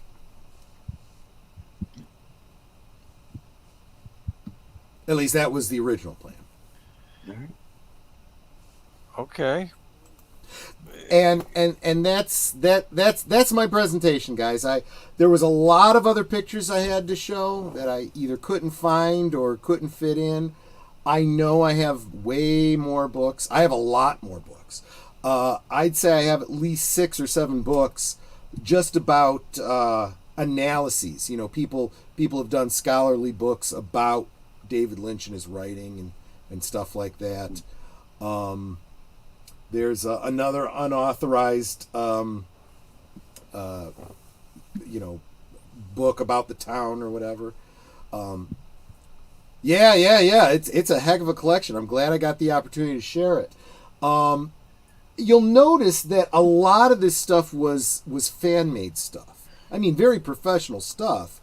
And like that one book that you were talking about, Age of Boomer, it was out in bookstores and so forth, behind the scenes and whatnot, but it wasn't necessarily put out by ABC or David Lynch or Mark Frost or whatever. And then of course there's all these fanzines, and whatnot. And again, this was how the fans shared their love of the show before the internet. I used to have Doctor Who fanzines from back in the 80s. I think I got them. I think they were from Britain, of all places, or me. A buddy of mine got all of a bunch of fanzines, a bunch of the licensed magazines. He kept them in a big steamer trunk. In fact, one of those magazines had the instructions, the colors and the stitches to make the scarf. Oh wow! Oh, that's Yep. right. Yeah. Yep, and he had somebody make the scarf for him, and then he made me a photocopy of that page. And my mom had someone make the scarf for me, and then when I married Netter, I found out she had one too. Huh. I'll tell you, that scarf has about as much yarn in it as a whole friggin' Afghan. Yeah. Keep you warm though. Keep you warm though. That was what was always fun about that scarf. So, some of the things I didn't share, I have the patches for the Twin Peaks Sheriff Department. I was originally going to put together a costume, for the Twin Peaks Sheriff uniform. That's easily done. It's pretty stock uniform. I never did get one of the hats, but I wanted to. Trying to think what else. I've got every physical media version of Twin Peaks that's come out, including the VHSs, the DVDs, the Blu-rays, HD, everything.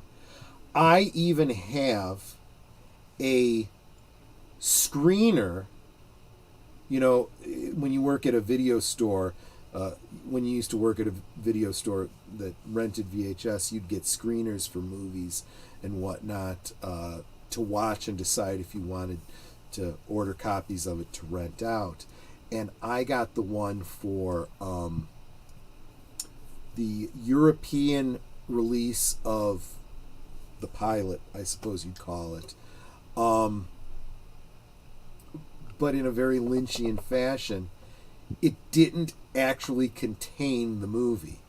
Every other screener you would get is the actual movie, and it would say like across the bottom, this is the property of 20th Century Fox or whatever, blah blah blah. You may not resell, you may not copy, blah blah blah, and this and that. And it was like through the whole show. You couldn't like take clips and not have that in there. But this particular one, it was just blank tape, and it was only about 3 minutes long. And the label on the outside said, you didn't really think that we were going to give you a free copy of the most celebrated and anticipated blah, blah, blah, whatever. And I'm like, that's freaking awesome marketing. That's fun. I still have that. I saw that. I just thought it was brilliant. And it turns out that it happened to be an item that I was talking to Josh Eisenstadt at one of the things, and he's like, no, I'd never heard about that. So when I got home, I took pictures of it and emailed them to him so that he could see what it looked like. Cool. So he at least knew what it was, what it looked like. But yeah. And I'm sure if I think of anything else, or I, find another piece of memorabilia that I didn't always show it. We'll show it sometime. in future weeks and whatnot. Certainly I want to see. I want to see Deleted Scenes. Said he's got the card that shows his address in Twin Peaks. I want to see that. Yeah, I definitely have to track that down. Yeah. Is there any Lost Highway memorabilia? Well, I mean, there's issues of both Blue Rose magazine and Wrapped in Plastic about it. There's whole books written analyzing it. Yeah, you'd be surprised. No action figures though. Just saying. It was then that I found out that there were no rubber black action figures. I was crushed. Okay. Moving on. Right. Right. So it's interesting. Now I'm thinking about it. I could totally do like a custom Mego Dale Cooper figure. That would actually be kind of easy. Cool. Dale Cooper. I used to have X-Files figures, but they were the McFarlane kind. So like 6-inch. Yeah, they were the more sculpted kind. Yeah.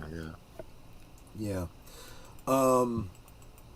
Yeah, I was never real big on that. That's not my scale, and Not your style. Yeah, I gotcha. and yeah, those. It's either the 3 3/4 inch, and for me 5 points of articulation is fine. The more the more posable newer figures are good too, and the 9-inch Migos. The thing about 9-inch Migos is they're easy to customize. You've seen some of the ones that I've been doing, so if it doesn't exist, you can make it because fans are doing the best work. So next week we kind of fast forward through 25 years, and we start the return. Any predictions? Deleted scenes? What are you expecting? Yeah. You've probably had some spoilers already, though, haven't you? A few, but they were along the lines of what I figured was going to happen anyway. Yeah. So I'm thinking some of my theories might come to fruition here.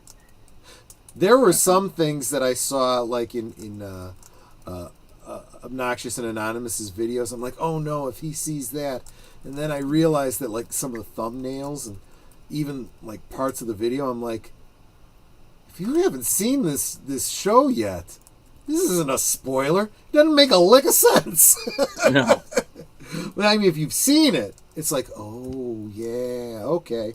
But if you haven't seen it, you're like, the hell am I looking at? I do feel like, huh? There are certain plot strands that are going to come into play. Obviously, what's going to happen to Cooper now that he is infected by Bob? Yeah, which is where we left off. Because remember, this show ended in cliffhanger, folks. Yeah, well, and we had to wait quite a long time. So this was the big it's kind of like. Go ahead. Yeah, Sorry. it's kind of like, who shot JR, but we're going to wait 20 years to tell you. Kind of. Yeah, That's kind of, yeah. If I want to find the article that there was on the Twin Peaks wiki. Here it is. Is this it? No. Darn it. Let me try this. The Twin Peaks wiki. Here it is.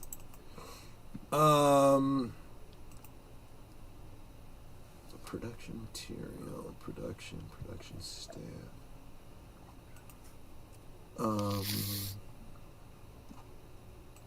I'm definitely going in with no expectations. We're not going to get the answers to everything. I know that. I don't expect to. Even my own theories don't explain everything. So, yeah, I know. It's like I say on the show that the shortest point between them, shortest between 2 points is not necessarily a straight line. This is not going to be a straight line. So I'm well aware. So, yeah. I had read an article for what they were going to do with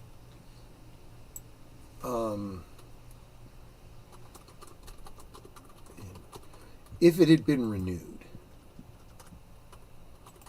Oh, like what if we had gotten like a legit, well, not that the show time isn't legit, but if we had gotten a season Here 3. it is. Yeah, right. Okay. Is this something we can put up, or? I'm looking. I just want to make sure that I found it. Okay. That's not it.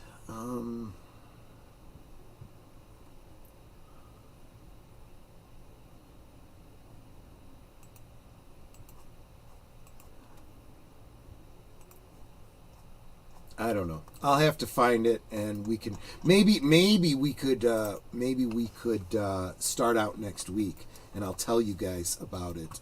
That'll give me a week to find it. Then I'll tell you what the original original synopsis for what the original idea was that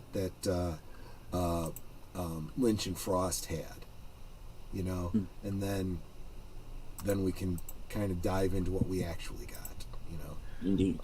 Are you excited for season 3? Deleted scenes? I certainly am. Yes. All right. Yeah, it's I was kind of looking back. Obviously, each season I am less familiar with because I watched the first one over and over and over again. Second one less so. Third one is fairly fresh. It only came out 2017, so there's only so many times you could watch it in that short span of time. So I was doing a little bit of review, getting ready for next week, and I was like, "Oh, I forgot. This was on Showtime." Mm-hmm. Yeah. This would be R-rated. We're going to go more R-rated. This is going to be R-rated. Yeah. I don't. Yeah. And what's cool is, so whereas your first 2 seasons are a commentary of television at the time, it was almost a parody of those nighttime dramas, right? Whereas Fire Walk with Me was more of a film noir sort of thing, more of a cinematic sort of take on things. And then The Return is a whole different medium altogether because it's streaming. And you'll get some of the feel of that too.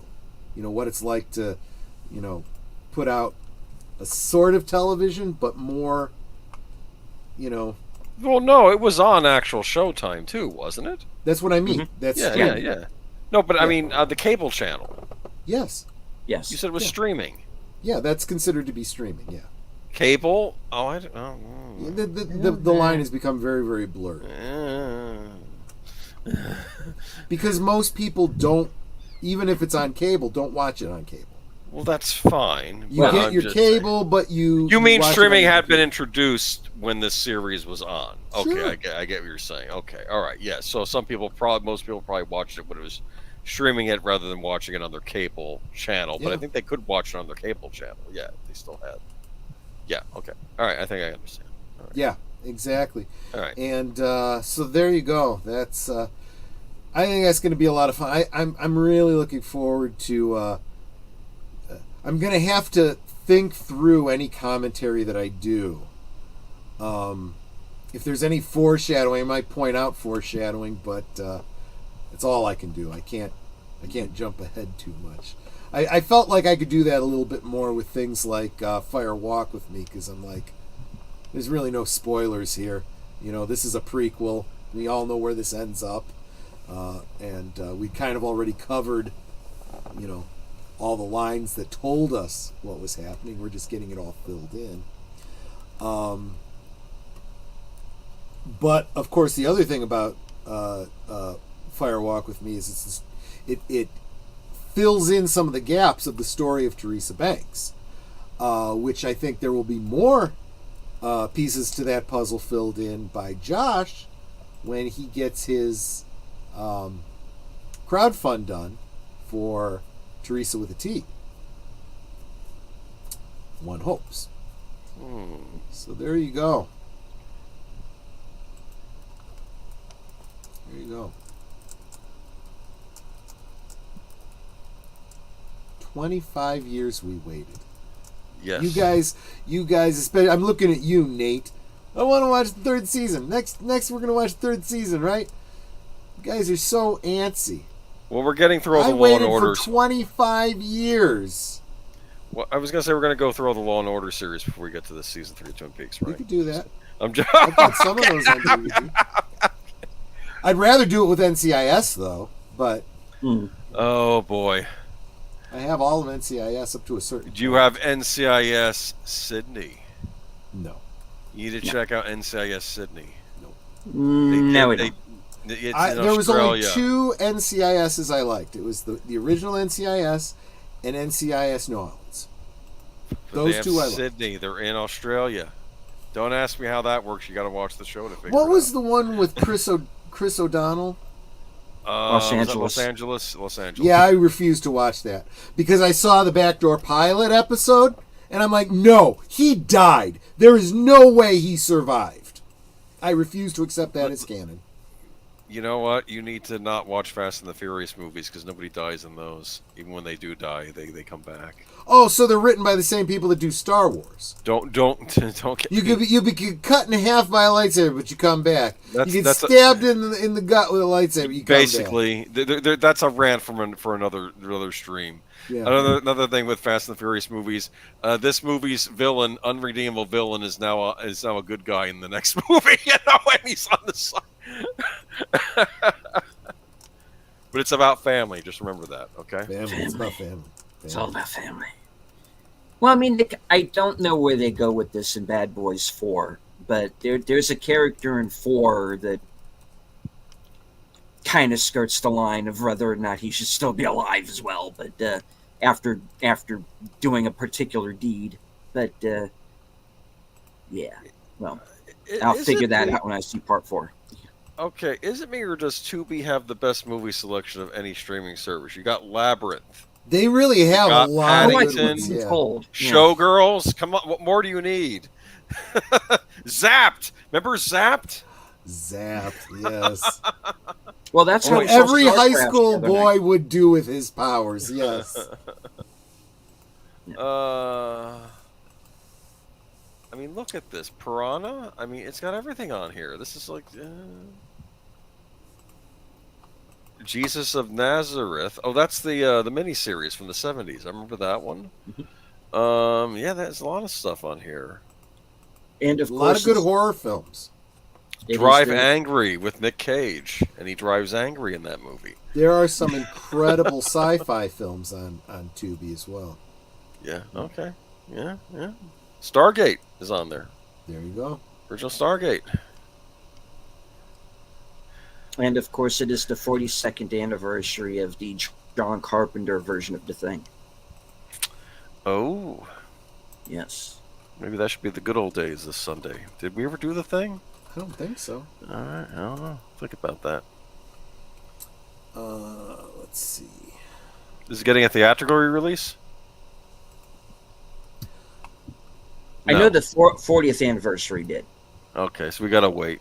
They did. I did a 20th anniversary release for Ghost in the Shell 2: Innocence. That they did a anniversary screening for that this weekend.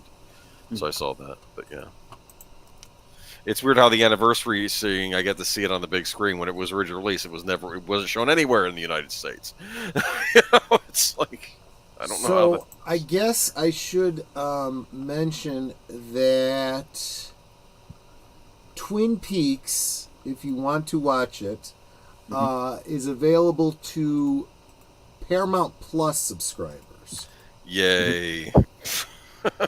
Probably Showtime subscribers too, unless they include that with Paramount Plus now. Yeah. Well, I have Paramount Plus because of the bundle with Amazon, so I get Shudder and Paramount Plus, and I think there's one other one in there. So. I also own the digital version of The Return to on Vudu, which I'm sure will be censored one day without my knowing. I'm kidding. And I have. This is why I recommend you get the physical media. I bought my sister a very nice Blu-ray set of the whole thing, so I can always bum it off her if I have to. But one day, but yeah.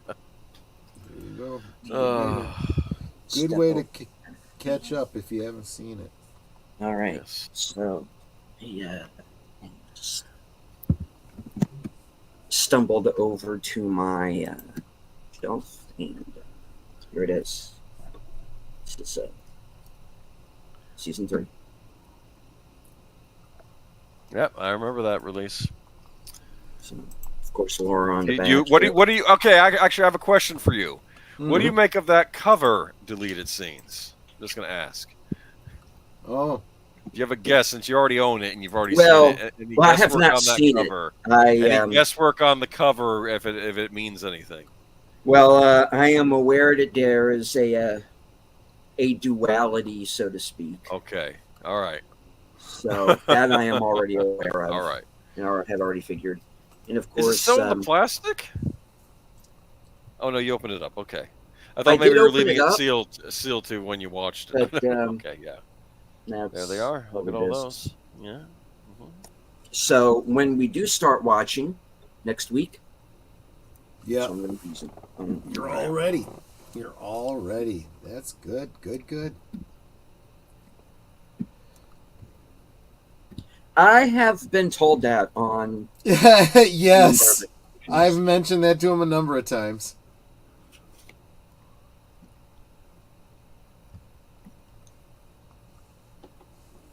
David Lynch is a character. He really is.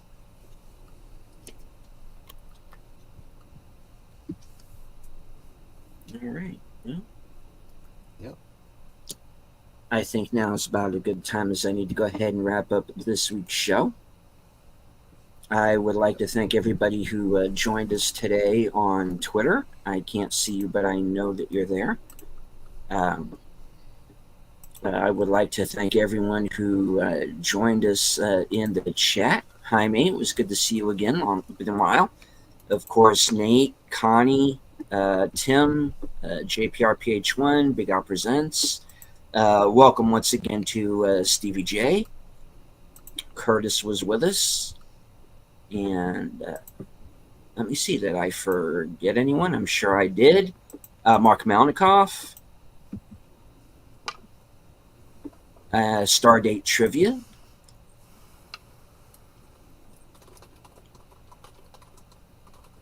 All right. Lady Mist. Plush Time TV.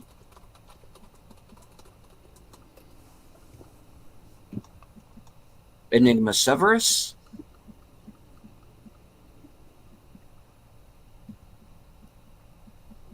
All right. And I think that was everybody. And then, of course, to everybody who was lurking, because there's always a few, which is quite all right. You do not have to engage with the chat, just as long as you enjoyed the show. And hit the like, say hello in the comments, and all that good stuff. Okay, we're going to go around the horn one time. Boomer, what do you have coming up? I'll be on stream with Troy Pacelli here this Friday. We will be on Last Call, and it will be about how work is the curse of the drinking class. That's the theme of the episode. I suppose to some degree that's true. And then Sunday is Geeky Geezers after your show, Unscripted. And it will be I don't know. We're going to talk about this Sunday. I think we sent some art. AI. It's all about AI is going to basically just take over and make all of our music and news articles and everything else for us. Right? Actually, we'll be talking about other things besides that. But I don't like this AI stuff. I don't know how Troy is about it. He may be more open-minded than I am. But yeah, I don't know. That's just me. Okay, that's it. That's this Sunday. All right. For Better. Geeky I have a very special guest coming up on Thursday for Thursday Things. She had a scheduling conflict last week, so this week we will be having Elon Carter coming in. She is a former Playboy Playmate, which I know you guys are going to want to come in and check it out. She's also the daughter of the Temptations, so if you like those golden oldies, she'll probably be talking about her stepfather, or her father, who was one of the Temptations.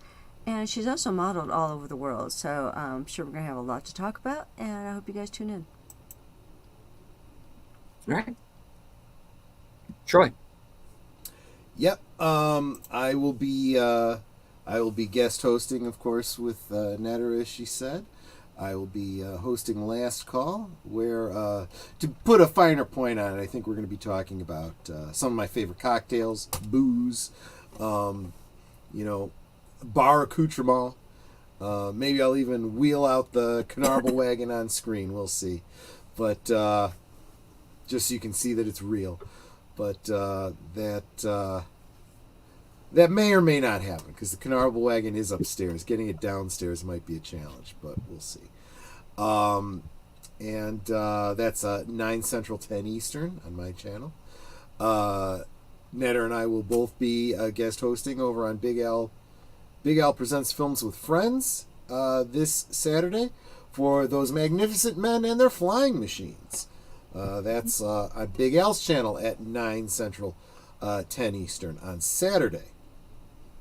And then, of course, Geeky Geezers with this little guy dressed in red here. Who does the backwards talking, right? Yes, there you go. Yes. All right. Well, that gets it on over to me. Of course, join me Thursday with Outlaw Bill and myself for Action Theater. Thursday at 4:30, and we are going to be watching Boy Kills World with Bill Skarsgård from earlier this year. We are going, and of course, right after Thursday Things is completed, come back over to my channel for the weekend update. Might get a chance to touch base with my subscribers and let everybody know what's coming up for the channel, including Western Cinema Presents Sunday at 4 p.m. again with Outlaw Bill and myself. And we are going to be watching John Wayne's last movie, The Shootist. Then later on that night will be Unscripted, an episode entitled Held for Questioning, where I finally you finally get to grill me. Yeah, the chat Q&A that I've been promising. We're finally going to do it this weekend, so get your questions ready. You can ask me anything short of anything that will get my channel yeeted, so have at me. And then, of course, right after that will be Geeky Geezers. Yes. And of course, right after Geeky Geezers will be The Other Side of Midnight. And there's somebody who is here to chat with us who, if he is able to join us, will be a first-time guest on the show. So you're going to have to watch to find out who that is. All righty. Well, that rounds it out for me. So, and of course, join us right back here, same bat time, same bat channel, for episode 1 of season 3, The Return. Finally. Yes. All right. And thank you to Jaime and also Curtis. All right. Any last words before we close it out?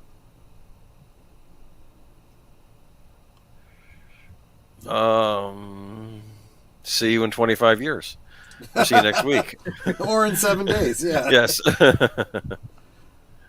7 days. Right. Oh, please don't bring up The Ring to me. I made the mistake of watching both movies back to back alone one night. Yikes. Is the American or Japanese versions? Oh, both. I watched both. Okay. Oh, you watched the... Oh, I see. Those are the two you watched. You watched the... Yeah. Yeah. Okay, that's interesting. The original, yeah. And, yeah, the Japanese version's more messed up. A little bit, yeah. Way more messed up. Same goes for The Grudge, but actually the Grudge American version had the same director, so there are some similarities with that in the original Japanese, because the guy actually got the same Japanese director to do the American remake. He did. But there's there is a very well-timed death scene in the Japanese version that made me jump out of my socks, and that's not easy to do.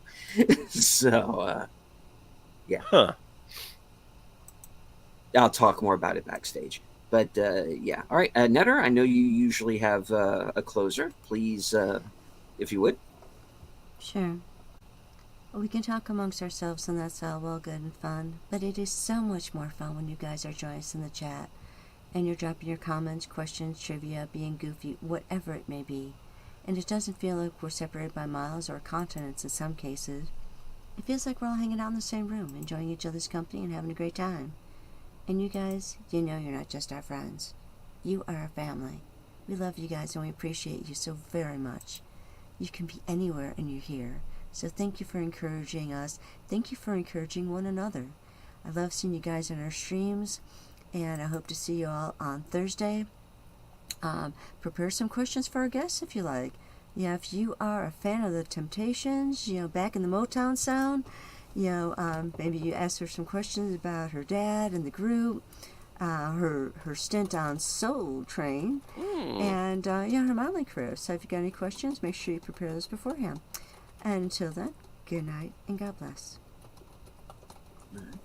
And as I always say, thank you all very much once again for joining us on our adventure through the town of Twin Peaks. We will return next week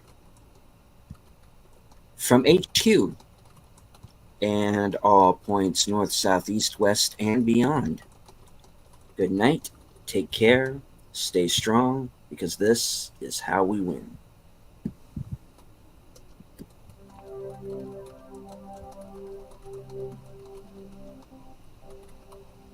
Was it seduction or illusion?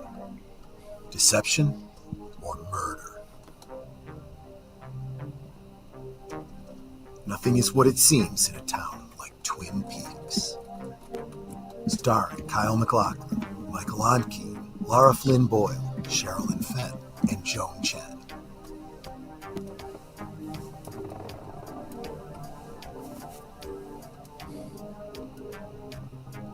And now you can fall back into the mystery, or begin your search for the first time every Tuesday night with a new episode hosted by a panel of superfans. Watch live for the audio commentary.